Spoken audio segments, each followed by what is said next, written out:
नमस्कार, बहुत स्वागत है आपका। आप देख रहे हैं सबसे बड़ा अखाड़ा। मैं हूं आपके साथ शिल्पा। संविधान नाम सुनते ही आदर की भावना, आजादी का एहसास, सम्मान का ख्याल, विश्वास का भाव और भी ना जाने कैसे कैसे अच्छे अच्छे ख्याल हमारे दिमाग में आ जाते हैं। 72 साल पहले जिस भावना के साथ इस संविधान को बनाया गया वो आज क्षीण होती नजर आ रही है।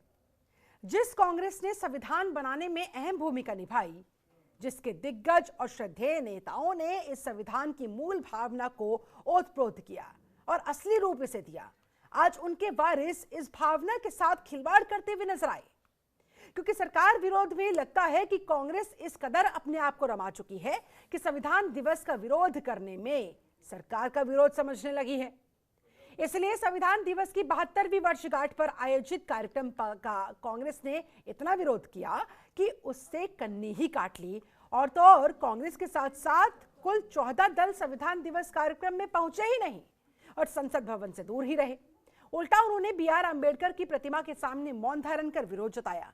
यानी कि साफ है, जिस संविधान से देश चलता है, लोगों को अधिकार मिले हुए हैं, राजनीतिक दल जिसकी दिन रात दुहाई देते नजर आते हैं, जिस संविधान के दम पर हमारे आपके रहनुमा संसद भवन जैसे पवित्र पर पहुंचते हैं, उसी के पर्व पर उनकी सियासत चलती हुई दिखाई दी। विपक्षी दल उसी के विरोध में उतर आए। और तो और पीएम मोदी ने इशारों इशारों में अपने वक्तव्य में कांग्रेस समेत कई परिवारवादी पार्टियों पर निशाना भी साध दिया। पीएम मोदी ने कहा, देश में कश्मीर से कन्याकुमारी तक जाइए, भारत एक संकट की तरफ बढ़ रहा है और वो है पारिवारिक पार्टियां। Party for the family, party by the family. और अब आगे कहने की जरूरत ही नहीं, यह लोकतंत्र की भावना के खिलाफ है। यानी कि पीएम मोदी ने सीधे तौर पर एक ही तीर से Congress, Samajwadi party, RJD, DMK समेत कई विपक्षी पार्टियों को लपेट लिया, जो कि इस आयोजन में नहीं पहुंचे। ऐसे में कई सारे सवाल उठते हैं कि संविधान दिवस से दूरी विपक्षी दलों की कैसी है मजबूरी। आज की चर्चा उसी मुद्दे पर, लेकिन उससे पहले जरा आप सुनिए पीएम नरेंद्र मोदी ने संविधान दिवस के बहिष्कार पर तमाम दलों को लेकर क्या कुछ कहा।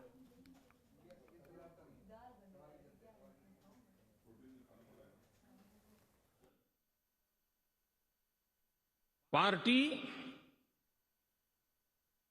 For the family, by the family,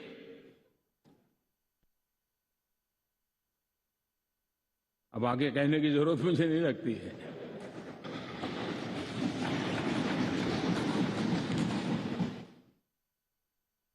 Kashmir से कन्याकुमारी हरी राजनीतिक दलों की तरफ देखिए, ये लोकतंत्र की भावना के खिलाफ है। योग्यता के आधार पर जनता के आशीर्वाद से किसी परिवार से एक से अधिक लोग राजनीति में जाएं, इससे पार्टी परिवारवादी नहीं बन जाती है। लेकिन जो पार्टी पीढ़ी दर पीढ़ी एक ही परिवार चलाता रहे, पार्टी की सारी व्यवस्था परिवारों के पास रहे, वो लोकतंत्र, स्वस्थ लोकतंत्र के लिए सबसे बड़ा संकट होता है। भ्रष्टाचार के लिए सजा हो चुकी हो, लेकिन राजनीतिक स्वार्थ के कारण उसका भी महिमा मंडन चलता रहे। भ्रष्टाचार को नजरअंदाज करके सिद्ध हुई हकीकतों के बावजूद भी जब राजनीतिक लाभ के लिए सारी मर्यादाओं को तोड़कर, लोक लाज को तोड़ करके उनके साथ बैठना उठना शुरू हो जाता है, तो देश के नौजवान के मन में लगता है कि अगर इस प्रकार से राजनीति के क्षेत्र में नेतृत्व करने वाले लोग भ्रष्टाचार डूबे हुए लोगों की प्राण प्रतिष्ठा कर रहे हैं, मतलब उनको भी वो मिलता रास्ता मिल जाता है। और भी बहुत सारे महत्वपूर्ण और गंभीर सवाल खड़े होते हुए, मसलन संविधान दिवस से दूरी विपक्षी दलों की ये कैसी है मजबूरी। संविधान पर्व पर राजनीति, क्या यही है विपक्षी रणनीति। संविधान दिवस का बहिष्कार या फिर संविधान का ये माना जाए तिरस्कार। परिवारवाद पर वार, क्या विपक्ष का करेगा सुपड़ा साफ। संविधान जरूरी या फिर राजनीति, विपक्ष की किस तरह की है कूटनीति। आज इन्हीं तमाम सवालों के हम जवाब खोजेंगे। हमारे साथ एक पूरा खास पैनल इस समय जुड़ा हुआ है। पैनल का मैं तारुफ जल्दी से आपसे करवा देती हूँ। हमारे साथ संविधान विशेषज्ञ एसके शर्मा जी मौजूद है, बहुत स्वागत है सर आपका। हमारे साथ बीजेपी नेता अश्विनी शाही जी मौजूद है, बहुत स्वागत है आपका।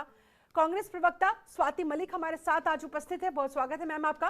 कपिल श्रीवास्तव हमारे साथ जुड़े हुए हैं, समाजवादी पार्टी के प्रवक्ता है, बहुत स्वागत है आपका। राजनीतिक विश्लेषक राहुल लाल जी हमारे साथ उपस्थित है, बहुत स्वागत है आपका।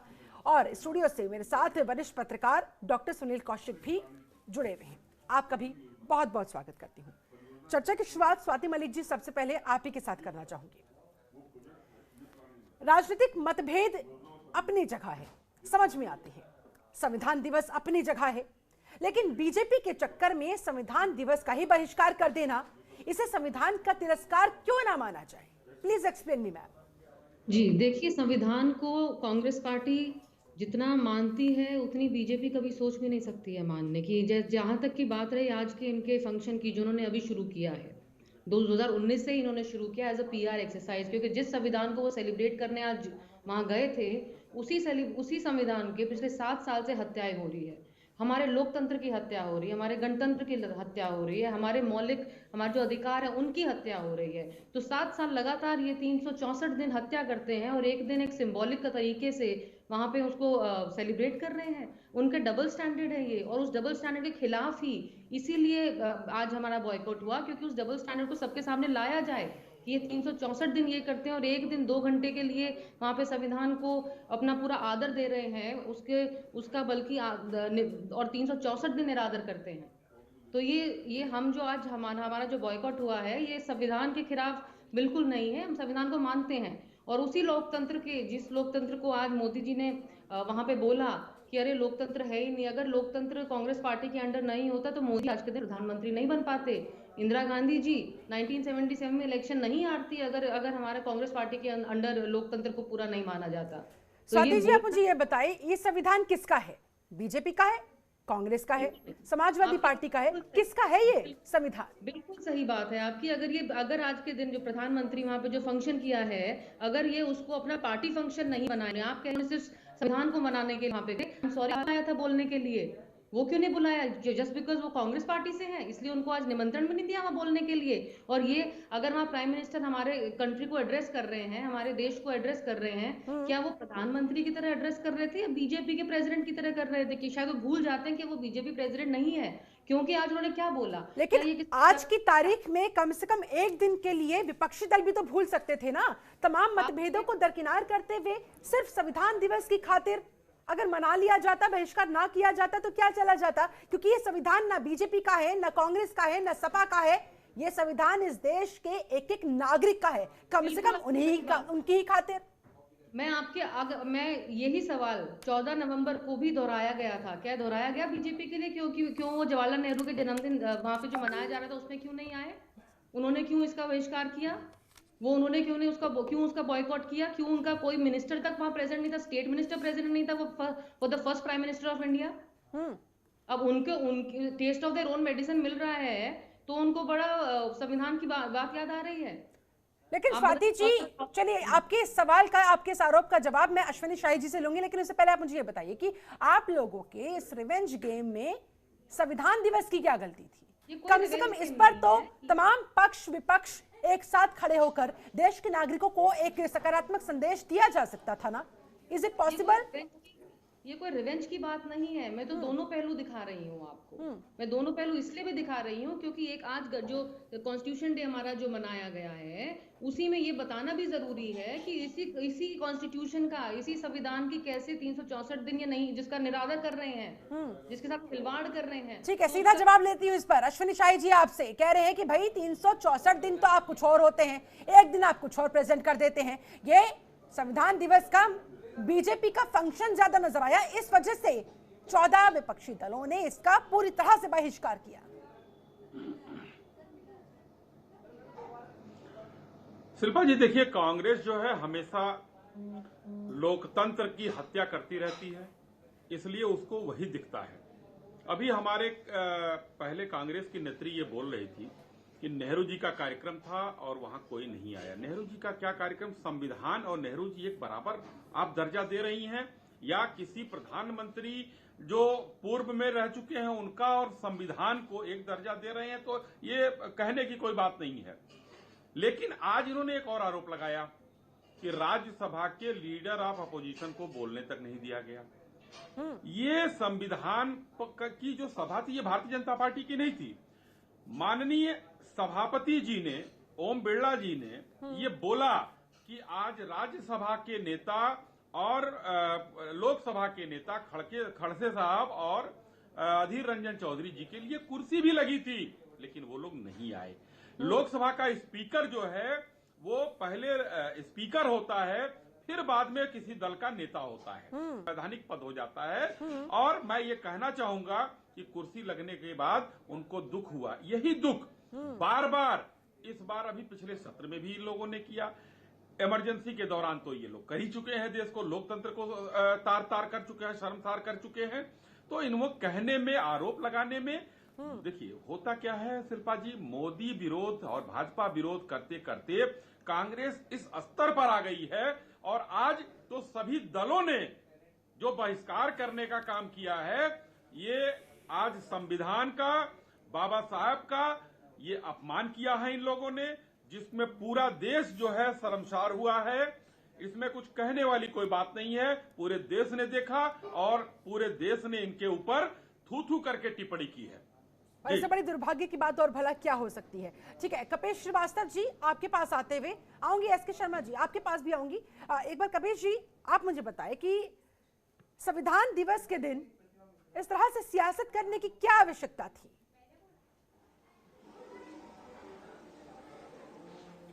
सबसे पहली चीज तो तोमर जी मैं ये जानना चाहता हूं कि संविधान दिवस सरकारी समारोह में अगर ना मना करके अपने पार्टी कार्यालय में या किसी रैली में या किसी अन्य जगह पे मनाया जाए तो ये संविधान का अपमान कैसे? ये किस नियमावली के तहत लिखा है? संविधान के किस हिस्से में लिखा है?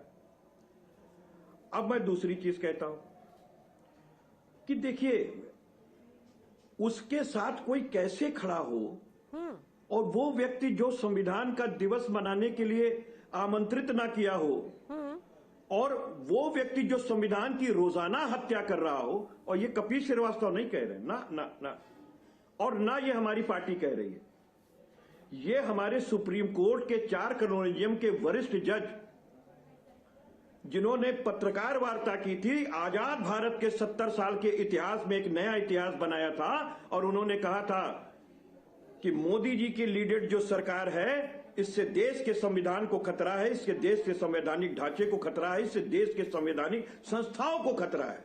और अगर हम आज अपने आत्मा की आवाज नहीं कहेंगे तो हमें आने वाली पीढ़ी माफ नहीं कहेगी। ये हमारे शब्द नहीं, सुप्रीम कोर्ट के 4 कॉलोनियम के वरिष्ठ जजेस के हैं, जिसमें एक गोगोई साहब बाद में मुख्य न्यायमूर्ति बने। और मैं आपको इसे 20 उदाहरण दिला दूंगा। लेकिन कपिल जी, दूसरी बात आप हमें बताइए, कोई शामिल हुआ नहीं शामिल हुआ, ये संविधान का अपमान नहीं। नहीं, तोमर जी मैं बार बार आपसे निवेदन कर रहा हूं, बार बार निवेदन कर रहा हूं कि कम से कम सरकार ने अगर संविधान को नहीं समझा है तो कम से कम आप पत्रकार होने के नाते समझें। मैं तो एक बात कह रहा हूं कि संविधान को कोई क्षति पहुंचा सकता है कोई व्यक्ति या किसी उसके ख्याति में, किसी की है क्या औकात इस पूरे भारत के अंदर? मैं तो एक चीज आपको कह रहा हूं कि सरकारी मेहमान बन करके आप नहीं खड़ा होकर के अगर आप स्वयं कर रहे हैं तो क्या संविधान का अपमान हो जाएगा? क्या इन्होंने उस लायक गरिमा रखी है क्या? जिस संविधान की रोजाना आप धज्जियां उड़ा रही हैं, आप कर सकते हैं क्या? जस्टिस लोया का कत्ल हो जाता है, आप एक संवैधानिक संस्था को नहीं बचा पाते हैं और आज तक चार्जशीट नहीं आती है। आज तक अगर उसके हत्यारे को उनके हत्यारे को कोई बचा रहा होता है और लोकतंत्र में अगर कोई आत्मा की आवाज जजेस लेके आ जाते हैं तो क्या होता है? ये संविधान की हत्या है कि नहीं है? तो हम तो एक बात कह रहे हैं, तो हमारे तो संविधान जोड़ने के लिए करता है, तोड़ने के लिए नहीं करता है। हाँ। और ये तो तोड़ने की राजनीति करते हैं, तो कैसे कोई इनके साथ खड़ा हो? अभिव्यक्ति की आजादी है तो आप पेगासस लगा दोगे, आप जजेस की भी जासूसी करोगे, अपने भी नेताओं की करोगे, हमारे नेताओं की करोगे, आप वकीलों की करोगे, आप पत्रकारों की करोगे। ठीक है, ये संविधान की धज्जियां कौन उड़ा रहा था? और जो 3 काले कानून बने, वो काले कानून आपने माने तब तो वापस लिए। ये संविधान की धज्जियां नहीं उड़ी तो क्या उड़ी? जो कालाबाजारी का कानून था, इसी तरीके से न धज्जियां उड़ाई जाती हैं। लोकहित और लोक नीति के विरुद्ध अगर कोई कानून बना है तो वो संविधान के अनुच्छेद 13(1) से 13(6) के अंदर कैसे गृहीत हो जाएगा? और उस पर निगरानी का अधिकार हमारे सुप्रीम कोर्ट को है कि नहीं है? और जब कोरोना काल के अंदर ऑक्सीजन पे और वैक्सीन की पॉलिसी पे सवाल खड़ा किया सुप्रीम कोर्ट ने, तो सुप्रीम कोर्ट को इन्होंने कहा कि ये नीति निर्देशक तत्व के तहत आता है और आप इस पर आपको पावर नहीं है, आप नहीं कह सकते हैं। तो उन्होंने कहा नहीं, ये हमारे निगरानी का अधिकार है और हम इस पर कह सकते हैं क्योंकि ये प्राण एवं दैहिक स्वतंत्रता के अधिकार अनुच्छेद 21 का अवहेलना है। राजनीतिक लड़ाई अपनी जगह, मैं बार बार इस सवाल को दोहरा रही हूँ भाई, तमाम दलों के बीच की राजनीतिक लड़ाई, राजनीतिक मतभेद अपनी जगह है, लेकिन ये संविधान दिवस का बहिष्कार कर देना ये क्या दर्शाता है कौशिक साहब? नहीं, मुझे नहीं लगता सरकारी कार्यक्रम का बहिष्कार है। कह रहे हैं कि संविधान दिवस 20 बार कह रहा हूँ और टोक रहा हूँ, ये अपमान मत कीजिए आप संविधान का। संविधान दिवस की बजाय ये बीजेपी का कार्यक्रम, सरकारी कार्यक्रम बता रही है। संविधान का अपमान सरकारी कार्यक्रम में कोई अपमान नहीं होता है। 14 दलों ने किया है। मैं तो सीधी बात कह रहा हूँ, कोई आदमी अपने कार्यक्रम कर रहा है, ये तो धज्जियां उड़ाते हैं। इन्होंने अटल बिहारी जी ने कहा कि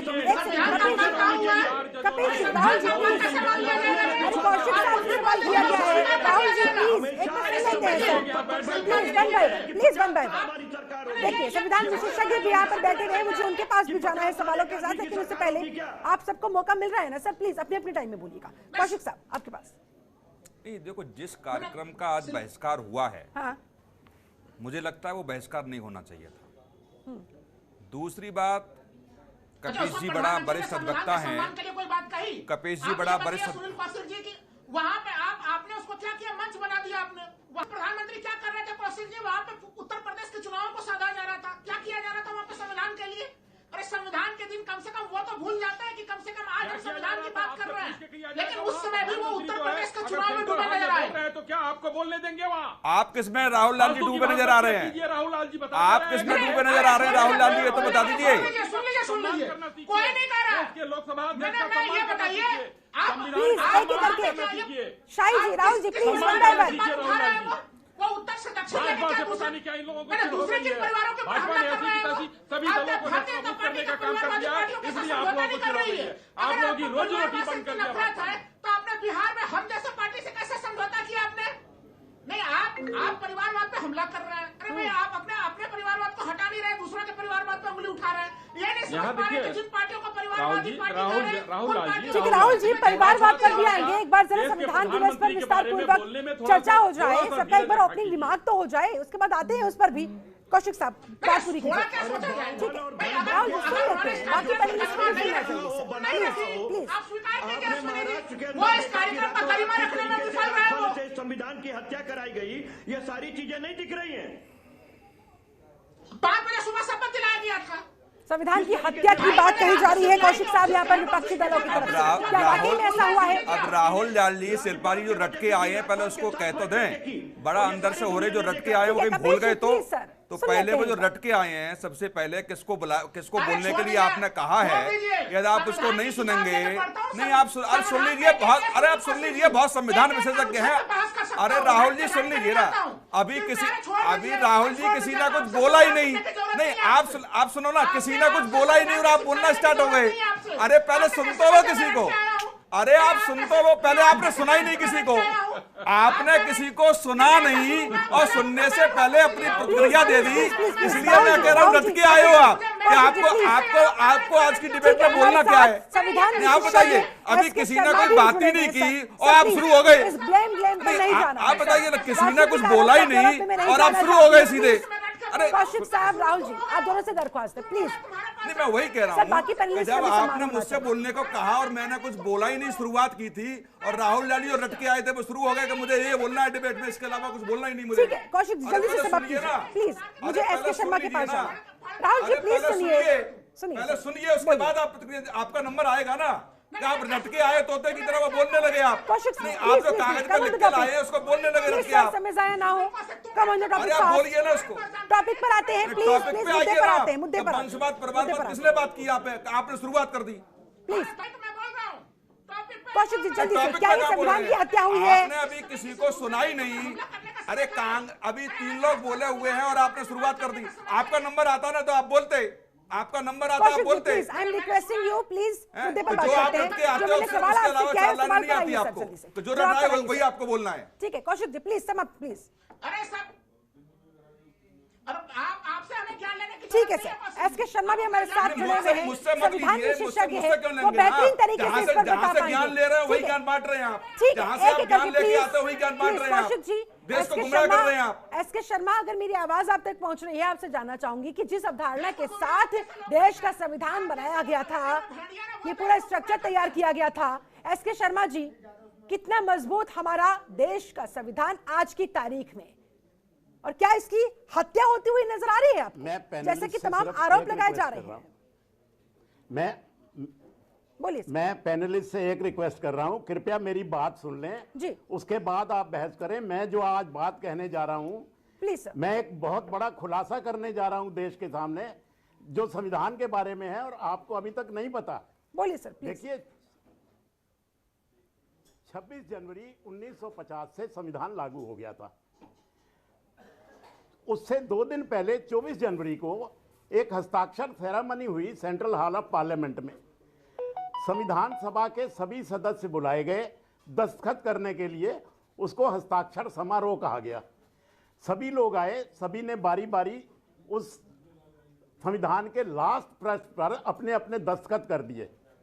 ये पृष्ठ मेरे सामने है, संविधान का लास्ट पृष्ठ, जिस पर 284 मेंबरों ने दस्तखत किए और टोटल मेंबर थे 299 संविधान सभा के। 284 मेंबरों ने अपने दस्तखत कर दिए। इसमें जो पहला दस्तखत है वो है पंडित जवाहरलाल नेहरू, जो गलती से किया गया है। आप जरा जूम करके ये पहला सिग्नेचर दिखाइए। ये पंडित जवाहरलाल नेहरू जी के दस्तखत हैं। पंडित जी आए, मेंबर उनको पकड़ के ले गए वहां पर जहां पर टेबल रखा हुआ था, संविधान की कॉपी पड़ी थी। पंडित जी ने उस पर दस्तखत सबसे पहले कर दिए। जब पंडित जी दस्तखत कर दिए तो सारे ऑर्गेनाइजर सकते में आ गए, क्योंकि पहला दस्तखत उनका हो गया और उनके बाद में 5-6 और मेंबरों ने दस्तखत कर दिए। थोड़ी देर बाद राजेंद्र बाबू आए। अब वो पहले दस्तखत तो उन्होंने कर दिया था, अब स्थान बचा नहीं था जहां राजेंद्र बाबू अपना दस्तखत करते। संविधान सभा के अध्यक्ष तो राजेंद्र प्रसाद थे। प्रोटोकॉल के हिसाब से पहला दस्तखत राजेंद्र बाबू का होना चाहिए था। तो ऑर्गेनाइजर्स ने राजेंद्र बाबू को कहा कि क्योंकि नेहरू जी पहला दस्तखत कर चुके हैं, इसलिए आप कृपा करके नेहरू जी के ऊपर जितना स्पेस बचा हुआ है उसी में अपने दस्तखत कर दें। ये दस्तखत देखिए। तो राजेंद्र बाबू को उस स्थान से हट के अपने दस्तखत करने पड़े। आज तक किसी आदमी ने ये नहीं पूछा कि ये राजेंद्र बाबू के दस्तखत इस तरह से क्यों हुए हैं, लीक से हटके क्यों हुए हैं। आप क्या कहना चाह रहे हैं सर? क्यों हुए हैं, हिंदी में भी अंग्रेजी में। जरा दर्शकों को मैं कहना ये चाहता हूं, बताइए, समझाइए जी। बोलिए बोलिए सर प्लीज, आपकी आवाज आ रही है। बोलिए आप क्या कहना चाह रहे हैं इन डॉक्यूमेंट्स के जरिए? मैं ये कह रहा था कि क्या समझाना चाह रहे हैं? 200 मैं ये कहना चाह रहा हूं कि इस पर पहला दस्तखत नेहरू जी का है और अंतिम दस्तखत जो 284 नंबर पर है वो फिरोज गांधी का है। संविधान सभा के 284 मेंबरों ने जो दस्तखत किए वो उन्होंने 284 लोगों ने नहीं किए, भारत की जनता ने किए। क्योंकि संविधान का पहला अक्षर जो प्रियम्बल का है, वो ये कहता है we the people of India. इसका मतलब ये संविधान किसने बनाया? We the people of India. अब क्योंकि सारी पीपल ऑफ इंडिया तो सेंट्रल हॉल में इकट्ठा नहीं हो सकते थे ना, इसलिए जो उनके चुने हुए प्रतिनिधि थे जिनकी संख्या 289 थी, उन लोगों ने दस्तखत किए। तो ये संविधान किसने बनाया? ये भारत की जनता ने बनाया। जनता ने बनाया। और देश की जनता का लास्ट वर्ड क्या लिखा है? ठीक है, लास्ट वर्ड लिखा है जी। लास्ट वर्ड लिखा है कि we do hereby adopt enact and give to ourselves this constitution. इसका मतलब होता है साहब, आपके हिसाब से आपको ये संविधान जिस तरह से 14 राजनीतिक दलों ने इसका बहिष्कार किया संविधान दिवस का, वो पूरी तरह से गलत किया उन्होंने। संविधान का वो तिरस्कार कहा जाएगा? आप संविधान विशेषज्ञ हैं, इस सवाल का जवाब में आप ही कम से कम मैं ये चाहता हूं कि ये संविधान पार्टियों से ऊपर है। इस पर राजनीति नहीं होनी चाहिए। ठीक है, सभी लोग संविधान मानते हैं। ठीक है, ये हमारी गीता बाइबल कुरान से भी ऊपर है। ठीक है, तो कम से कम संविधान को तो पवित्र मानिए। पक्ष कुछ कह रहा है, विपक्ष कुछ कह रहा है, जरा देश के लोगों को, आम जनों को इसकी हकीकत बताइए। दरअसल ये आरोप प्रत्यारोप के बीच असली खेल है क्या? शिल्पा जी, जब अपने हिसाब से, अपने और फायदे और नुकसान के हिसाब से जब राजनीतिक दल उपयोग करने लगे उन शब्दों का, तो मुझे लगता है कि वो लोकतंत्र की हत्या है। और ये मैं दावे के साथ कह सकता हूं, कपिल जी वरिष्ठ अधिवक्ता हैं, कि पिछले एक दशक से जितना कोर्ट के ऊपर टिप्पणी हुई है, न्यायालय के ऊपर टिप्पणी हुई है, मुझे नहीं लगता है कि पिछले 50 सालों में, 70 सालों में न्यायालय के ऊपर टिप्पणी हुई होगी। और जब न्यायालय अपने हिसाब से या किसी वर्ग के हिसाब से फैसला देता है और उसको पसंद नहीं आता, तो ये बहुत सारी चीजें देखी हैं हमने। 2018 में देखा, SC/ST को लेकर के सुप्रीम कोर्ट का आदेश आया, पूरा देश जल गया। हाँ। सुप्रीम कोर्ट के तमाम जजों, 4 जजों को आकर के प्रेस वार्ता करनी पड़ी और अपनी बात रखनी पड़ी। सुप्रीम कोर्ट को भी ये टिप्पणी करनी पड़ी कि किस तरीके से अभिव्यक्ति की आजादी की भी कोई सीमा होती है, अभिव्यक्ति की आजादी के हिसाब से सब कुछ आप नहीं कर सकते हैं। तो जब ऐसी टिप्पणियां आने लगें, और जो SK शर्मा साहब समझा रहे थे, वो मुझे लगता है कि जो जहां तक मैं समझ पा रहा हूं, और मेरे हिसाब से ये है कि पहले दिन ही संविधान का कह सकते हैं निरादर हुआ। जिस दिन संविधान लागू होना था उससे 2 दिन पहले हस्ताक्षर हुए, या तो वहां राष्ट्रपति को पहले नंबर पर साइन हस्ताक्षर न करने दे गए हों, तो उसी दिन समझना चाहिए कि जिस पार्टी की सरकार है, जो प्रधानमंत्री उस समय रहे होंगे, उनका कद कितना बड़ा रहा होगा कि राष्ट्रपति को भी नीचे आकर के हस्ताक्षर करने पड़े। इस बात को भी समझना पड़ेगा। मैं किसी पार्टी के खिलाफ नहीं जा रहा हूं। दूसरी बात, जो चीजें दिख रही हैं निश्चित तौर से, कि जब पार्टियों की सरकार नहीं बन पाती है किसी राज्यों में, आपने तमाम मुद्दे देखे होंगे, तो रात को 2 बजे तक न्यायालय के दरवाजे खुल जाते हैं, और जो न्यायालय कहता है उनके हिसाब से वो सब मान्य होती हैं। हाँ। और उसके हिसाब से नहीं होता तो अमान्य होती हैं। तो सुप्रीम कोर्ट, या दूसरी बात, संविधान की रक्षा और समीक्षा करना यह न्यायालय का काम है ना, राजनीतिक दलों का भी काम है। एक सरकार संविधान से अलग हटके काम कर रही है, तो न्यायालय के दरवाजे खुले हुए हैं। कौशिक जी, क्या अब ऐसा हो रहा है कि मोदी विरोध करते करते तमाम विपक्षी दल देश विरोध में उतर आए हैं, संविधान विरोध में उतर आए हैं? नहीं, बिल्कुल कह सकते हैं इस बात को। और ऐसा नहीं है कि पहली बार ऐसा हो रहा है, ऐसा नहीं है। जेपी के आंदोलन यहां हुए, क्या सरकार का विरोध उस समय नहीं हुआ? क्या लोहिया जी ने आंदोलन किए तब क्या सरकार का विरोध नहीं हुआ था? अन्ना ने आंदोलन किया तो सरकार का विरोध नहीं हुआ था क्या? बिल्कुल आंदोलन होने चाहिए, और ये विपक्ष की जिम्मेदारी है कि ताकत के साथ सरकार का विरोध करे, लेकिन संविधान के दायरे में रहते हुए होना चाहिए। जो संवैधानिक संस्थाएं बनी हुई हैं, उनका सम्मान करेंगे तो लोकतंत्र बचा रहेगा मेरे हिसाब से। ठीक है, राहुल लाल जी, आप कुछ कहना चाह रहे हैं? इसके बाद कपिल श्रीवास्तव आप ही के पास आऊंगी। जल्दी से राहुल लाल जी। नहीं, जल्दी से मैंने तभी कुछ बोला ही नहीं, तो फिर जल्दी से मैं क्यों बोलूंगा? तब आप हमें डिबेट में बुलाइए ही नहीं, अगर हमें बोलने का मौका ही नहीं देना है तो। आपके बाद में कपिल जी मैंने अभी कुछ बोल, हाँ मैं कह रहा हूं कि देखिए, हाँ ठीक है, सबसे पहली चीज तो मैं ये कह रहा हूं कि अगर कोई सरकार खुद ही संविधान को बार बार ताक करे, तो फिर आखिर विपक्षी पार्टियां क्यों जाए? जब प्रधानमंत्री इस पीरियड में संविधान का जितना उल्लंघन हुआ है, संवैधानिक संस्थाओं का जितना दुरुपयोग हुआ, उदाहरण दे रहा हूं, भारतीय संविधान में चुनाव आयोग को एक काफी पवित्र स्थान उसको चुनाव आयोग को प्रदान किया गया है। लेकिन आप जिस प्रकार से चुनाव आयोग में मुख्य निर्वाचन आयुक्त को नियुक्त करते हैं, कोई अगर अन्य निर्वाचन आयुक्त उसमें कुछ असहमति दर्ज कराने का प्रयास करता है, तो उसके ऊपर किस प्रकार की कार्रवाई होती है? तो हम लोगों ने तमाम तरह की चीजें देखी हैं। उसके अलावा आप देख लीजिए, ये तो चुनाव आयोग की स्थितियां हैं। हम लोगों ने लोकसभा चुनाव में देखा कि माननीय प्रधानमंत्री जी ने एक तरह से शहीदों की तस्वीरों के साथ जो है चुनाव प्रचार किया, जबकि खुद चुनाव आयोग के निर्देशानुसार यह खुल्ला चुनाव आयोग के निर्देश का उल्लंघन था।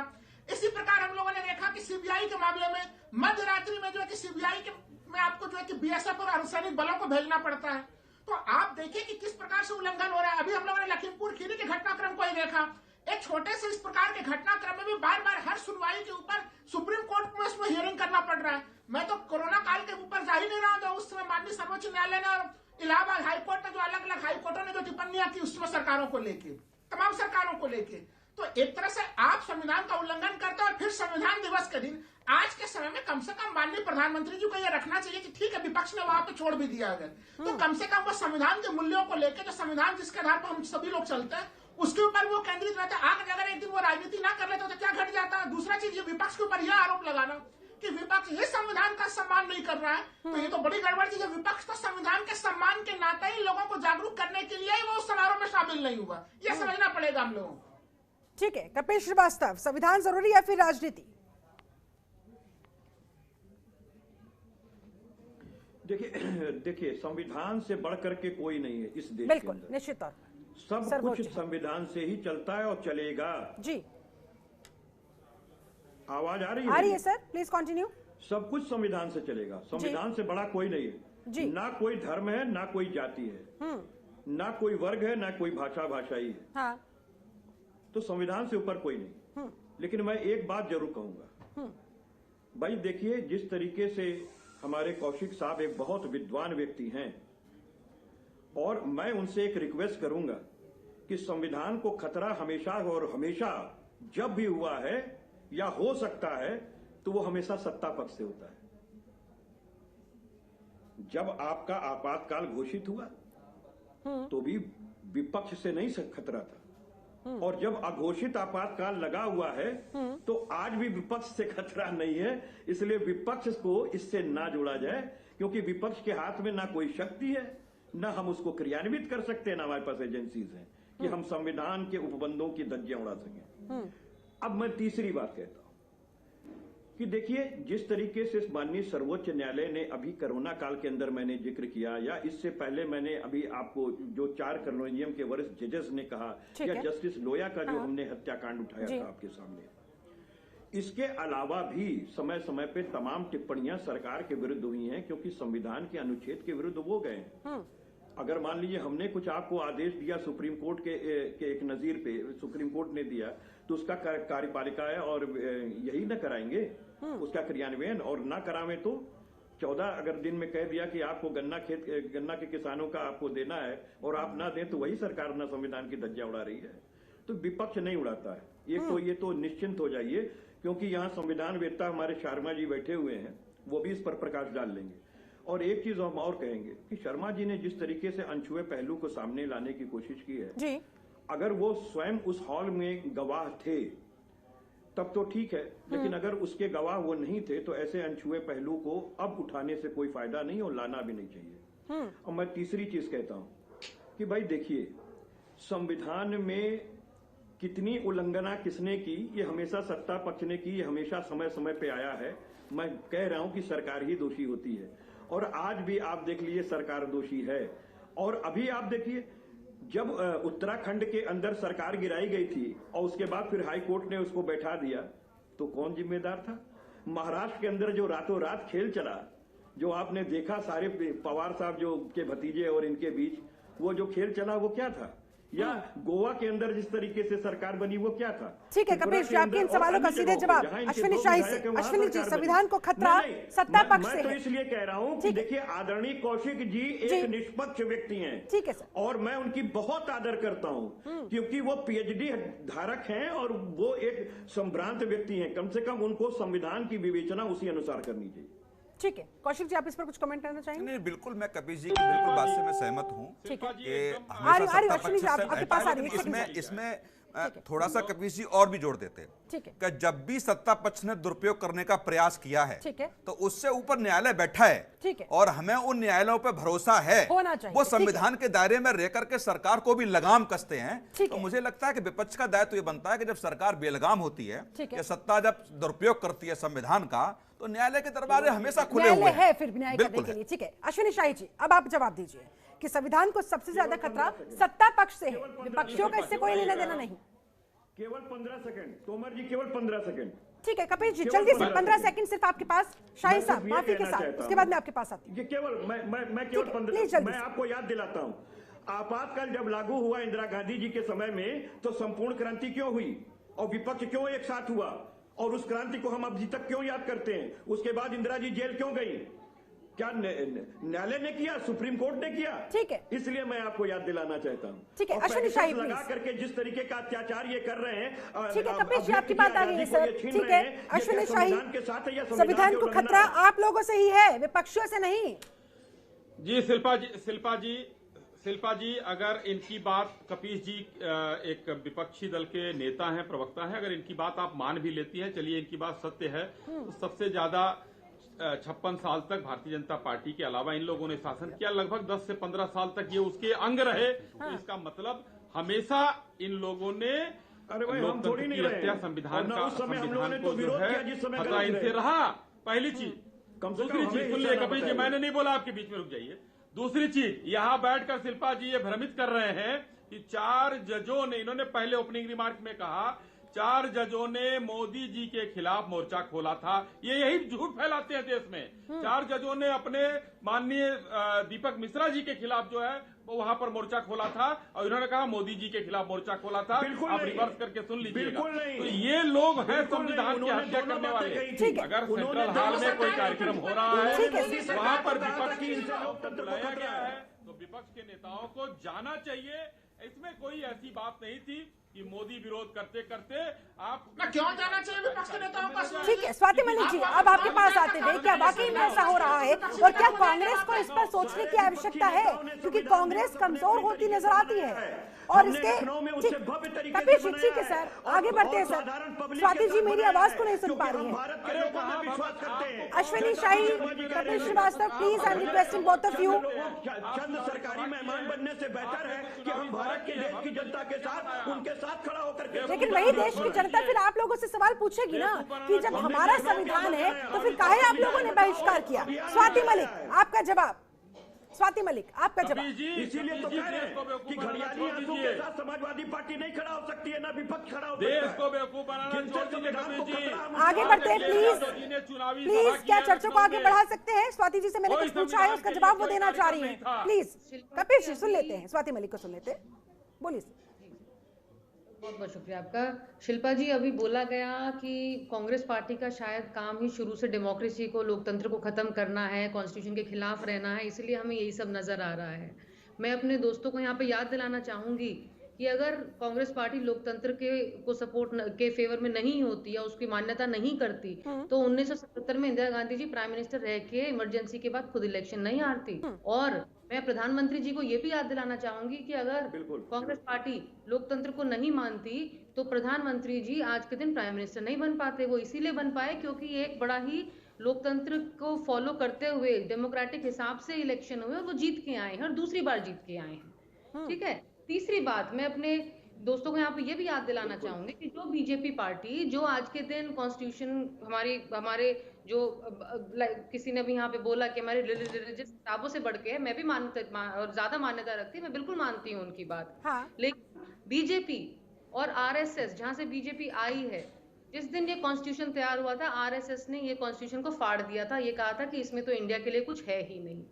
आज के दिन आरएसएस से आई हुई बीजेपी पार्टी इसीलिए गांधी अटैक करती है क्योंकि उनके पास उनका ना तो कोई स्वतंत्रता सेनानी था और जो आरएसएस उस टाइम था वो भी स्वतंत्र, हमारी जो फ्रीडम फाइट थी, फ्रीडम स्ट्रगल था, उसके खिलाफ था, उसको उन्होंने। चलिए ठीक है स्वाति जी, मेरे पास समय की कमी है, अब सभी लोगों से जल्दी में फाइनल कमेंट चाहूंगी। सबसे पहले शुरुआत कपिल श्रीवास्तव आप ही के साथ करती हूँ। जाते जाते जरा देश के लोगों को बता दीजिए कि विपक्षियों ने अगर संविधान दिवस का बहिष्कार किया तो किस मकसद के साथ किया, क्यों किया? देखिए, संविधान दिवस का विपक्षियों ने बिल्कुल वो नहीं किया, सरकारी प्रोग्राम का हिस्सा नहीं बना, इसलिए कि वो सरकार से ही हमारे संविधान को खतरा है और अगर हम ऐसा ना करते तो हम अपने संविधान के साथ जो है वो जाति करते। इसलिए हमने संविधान दिवस को भव्य रूप से हम भारत के लोगों के साथ मनाया, खुले रैली के अंदर मनाया, वहां सारगर्भित रूप से संविधान की चर्चा हुई और संविधान को क्या हमारे देश की सरकार से खतरा हो गया है इसके बारे में एक बचाव रैली कभी निकालने का काम समाजवादी पार्टी ने किया। ठीक है, राहुल लाल जी तो फाइनल कमेंट आपका। बताइए, आप कैसे कह सकती हैं कि ठीक है सर, नहीं बनाया? राहुल लाल जी देखिए, मैं यही कहूंगा कि अभी हाल ही में सरकार ने जिस तरह से सीबीआई और ईडी के अधिकारी के उनके हेड का कार्यकाल बढ़ाने का निर्णय लिया है 5 साल का, वो भी देखिए एकदम बिल्कुल असंवैधानिक निर्णय है। माननीय सर्वोच्च न्यायालय ने सीबीआई के डायरेक्टर का कार्यकाल 2 वर्ष निर्धारित किया था और आप उसमें कह रहे कि हम निरीक्षण करेंगे, परीक्षण करेंगे, फिर बढ़ाएंगे।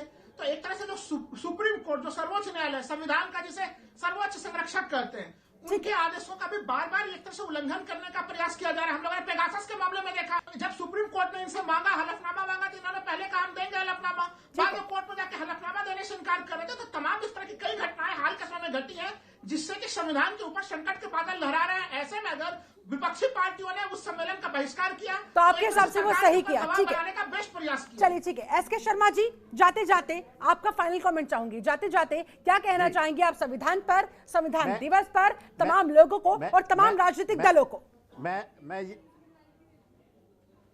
मैं ये कहना चाहता हूं कि अपने संविधान की स्ट्रेंथ को, ताकत को आप पहचानिए। 1947 में 2 देश अस्तित्व में आए, एक अपना बर्थडे 14 अगस्त को मनाता है, दूसरा अपना बर्थडे 15 अगस्त को मनाता है। जो देश 15 अगस्त को मनाता है उसने 3 साल से भी कम अरसे में अपना संविधान बना लिया। जो देश 14 अगस्त को अपना बर्थडे मनाता है उसको अपना संविधान बनाने में 7 साल लगे और 2 साल के बाद उनका संविधान टूट गया और उसके बाद हर 5-7 साल के बाद वो संविधान टूटता रहा, वह मिलिट्री रूल होता रहा। दूसरी तरफ वो देश जो 15 अगस्त को अस्तित्व में आया उसने 3 साल से कम अरसे में न केवल अपना संविधान बना लिया बल्कि वो संविधान आज तक लागू है, इतनी सारी चुनौतियों के बावजूद। मैं ये कहना चाह रहा हूँ, ये हमारे स्ट्रेंथ है हमारे संविधान की, और ये स्ट्रेंथ आम लोगों के साथ साथ राजनीतिक दलों को भी समझनी पड़ेगी। जल्दी से स्वाति मलिक, आपका फाइनल कमेंट। मेरा फाइनल कमेंट यही है कि 18 दिन जी बोलिए स्वाति जी, बोलिए जी, कि कांग्रेस पार्टी संविधान को बहुत आदर करती है, बहुत मान्यता करती है। और आज हम जो उस फंक्शन में नहीं गए, स्टेट फंक्शन में, as I would call it, BJP का फंक्शन था, वो संविधान के निरादर की तरफ नहीं था। वो इसलिए था क्योंकि हम इस पार्टी को, इस जो सेंट्रल गवर्नमेंट को जो वो ब्रीच ऑफ फंडामेंटल राइट्स कर रही है, जो वो हमारे डेमोक्रेसी को मार रही है, उन चीजों में हम सपोर्ट नहीं कर सकते। तो हम सरकारी फंक्शन में तो उनके साथ खड़े होंगे नहीं, इसीलिए हम आज वहां हमने बॉयकॉट। इसलिए कांग्रेस समेत कुल 14 विपक्षी दलों ने संविधान दिवस का आज बहिष्कार किया है। अश्विनी शाही, आपका फाइनल कमेंट। जी देखिए शिल्पा जी, अभी राहुल लाल जी तो कांग्रेस के बाहरी प्रवक्ता हैं, कांग्रेस के प्रवक्ता से ज्यादा बोलते हैं। उनको एक चीज मैं याद दिला देना चाहता हूं कि साबानो केस यही हुआ था और मैं कांग्रेस का प्रवक्ता नहीं हूं। फिर अश्विनी जी मेरा अपना विचार है, ध्यान देना जरूरी होता है। कांग्रेस पार्टी ने बार बार संविधान की हत्या की है और आज सरकारी कार्यक्रम में जहां उनको बुलाया गया था वो लोग नहीं जाकर आज संविधान को करने का काम किए हैं। भारतीय जनता पार्टी का वो प्रोग्राम नहीं था। ठीक है, वो कह रहे हैं बीजेपी का प्रोग्राम नहीं था, वो देश का कार्यक्रम था। देश के संविधान दिवस पर वो कार्यक्रम रखा गया था, उसमें विपक्षी दलों को आना चाहिए था। राहुल लाल, फाइनल कमेंट आपका। देश एक किसी पार्टी या केवल मैं तो नहीं होती, मैं यही चीज कहूंगा इस पूरे घटनाक्रम को लेकर परिभाषा क्या होती है। जल्दी से सर प्लीज, समय की कमी है, जल्दी से राहुल जी। मैं केवल यही कहूंगा कि देखिए अभी भी आज भी केंद्र सरकार को चाहिए कि संविधान ही एक तरह से पूरे देश को जोड़ के रखता है और संविधान के मूल्यों का अगर वो खुद सम्मान करेगी तो संविधान और भी मजबूत होगा। उन्हें खुद सम्मान करना चाहिए। फाइनल कमेंट आपका एक लाइन में। नहीं शिल्पा, मैं बस यही कहना चाहूंगा कि जिस कार्यक्रम में राष्ट्रपति, उपराष्ट्रपति और प्रधानमंत्री मौजूद हुए हों, वो कभी किसी पार्टी का कार्यक्रम नहीं हो सकता है। वो सरकार का कार्यक्रम था और विपक्ष में बैठे हुए सारे राजनीतिक दलों को संविधान का दायित्व का निर्वहन करते हुए मुझे लगता है कि संविधान का सम्मान कैसे बचा रहे, वो सत्ता पक्ष और विपक्ष दोनों का काम है। बहुत बहुत शुक्रिया आप सभी खास मेहमानों का मेरे साथ इस चर्चा में जुड़ने के लिए, समय निकालने के लिए बहुत बहुत शुक्रिया। तो कुल मिलाकर संविधान दिवस के दिन राजनीतिक मतभेदों को भुलाते हुए विपक्षी दलों को वहां पर आना चाहिए था, क्योंकि वो सरकार का कार्यक्रम नहीं था, वो इस देश का कार्यक्रम था, वो इस देश के हर एक नागरिक का कार्यक्रम था, संविधान दिवस का कार्यक्रम था। ऐसे में कम से कम एक दिन तो राजनीति को दरकिनार करते हुए देश के संविधान के आदर में, उसके सम्मान में पहुंचना चाहिए था। पक्ष और विपक्ष को मिलकर आज ये संविधान दिवस मनाना चाहिए था। लेकिन यही तो दुर्भाग्य की बात है, इस देश में राजनीति की सबसे बड़ी विडंबना की बात है। चलिए, मेरे साथ इस खास चर्चा में जुड़ने के लिए आप सभी का बहुत बहुत शुक्रिया। बने रहे जनतंत्र टीवी के साथ। नमस्कार।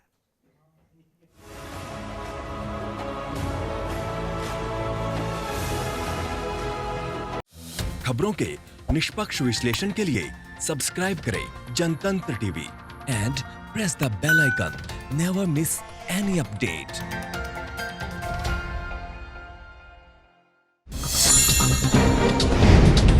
डाउनलोड कीजिए जनतंत्र टीवी ऐप को, जो कि अवेलेबल है गूगल प्ले और ऐप स्टोर पर। अधिक जानकारी के लिए अभी डाउनलोड करें।